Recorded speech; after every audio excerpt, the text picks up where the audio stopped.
опозицијата, мислам, веќе е закажана лидерската средба во среда, во 13 часот. Опозицијата бара поинаков формат на разговори, да има заклучоци од таа средба, да има решение од таа средба, што понатаму кога не се усвојат уставните измени. Вие велите дека Мицковски е уплашен од раководството на ВМРО, па затоа бара детате од средба. Дали вие имате исто такво влијание од вашиот коалиционен партнер, па затоа барате поширок формат? Они така тврдат. Па не може да тврдат нешто што е фикција. Они со фикции се занимаваат цело време. Првим поканата е испратена до ВМРО ДПМН, на кој што многу јасно стои да се изберат во кој формат сакаат да биде средбата. Дали да биде 1+0, 1+1, 1+2, зависно од тоа дали имаат доверба меѓу себе, па смеат да зборуваат еден пред друг или сакаат да одат сами на средба. И јас оставив да избере раководството на ВМРО ДПМН, односно председателот на ВМРО ДПМН, тие го избраа форматот и средбата ќе се случи во среда во 11 часот на две теми. Едната тема е носењето на одлуки за европска интеграција на државата и втората е активностите на сите политички чинители во државата во однос на односите со соседите. Тоа се две исклучително значени теми од кои ще зависат интеграциите на државата и што побрзото зачленување во Европската Унија. Инаку јас до сега имам кажано дека во државата постојат два концепти. Едниот е концепт за Европска Македонија и вториот е концепт кој што го предвори левица и кој што е за Северна Македонија изолирана. Така беше и 10 години, од 2006 до 2016 година. Јас се надевам дека ВМРО ДПМН ќе успее да се надмине себе си и барем еднаш во овие 32 години независна Македонија да поддржат одлука со која што државата ќе се интегрира после интегрирањето во НАТО и во Европската Унија. Така да заклучоците се многу едноставни. Имаме на една страна интеграција во Европската Унија, а на друга страна изолација. И јас се надевам дека тоа што го сакаат сите граѓани ќе го изберат и сите политичари, а тоа е интеграција на државата во Европската Унија. Што очекувате од таа средба?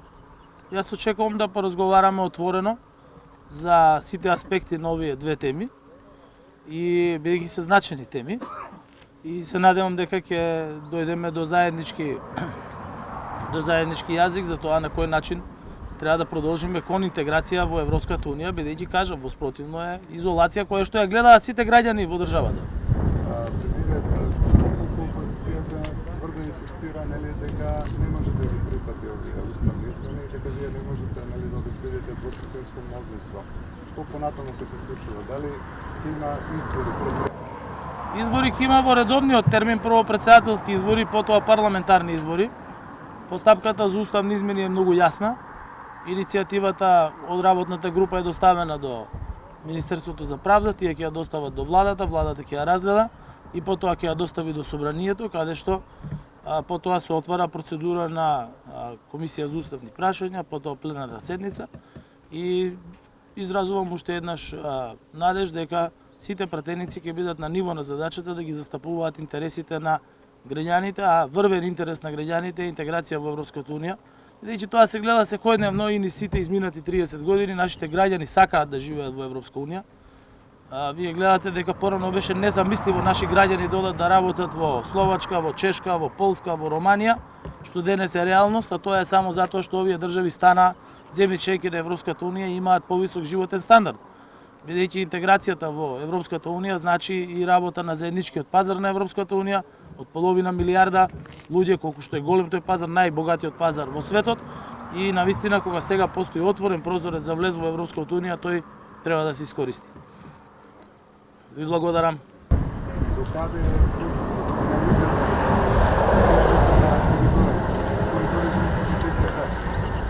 Значи, јас неколку пати го реков, но уште еднаш сакам да го потврдам тоа, дека стариот концепт што беше до сега за изградба на нашите патишта не се докажа како концепт кој навреме ние можеме да ги изградиме патиштата. Затоа сите наши проекти што сега се во тек ни трајат од 8, 10 па и повеќе години. Затоа, ние како јавно предпријатие, заедно со Министерството за транспорт и врски и владата, одлучивме да менуваме концепт на изградба на патиштата. Тоа е новиот концепт што ние сега го склучивме со Бехтел и Енка. Овој концепт е модифициран црвен фидик за брзо градба. И ние договорот што го подпишавме, тој договор има рок, што значи за 4 години и 7 месеци ние ќе градиме 110 км автопат.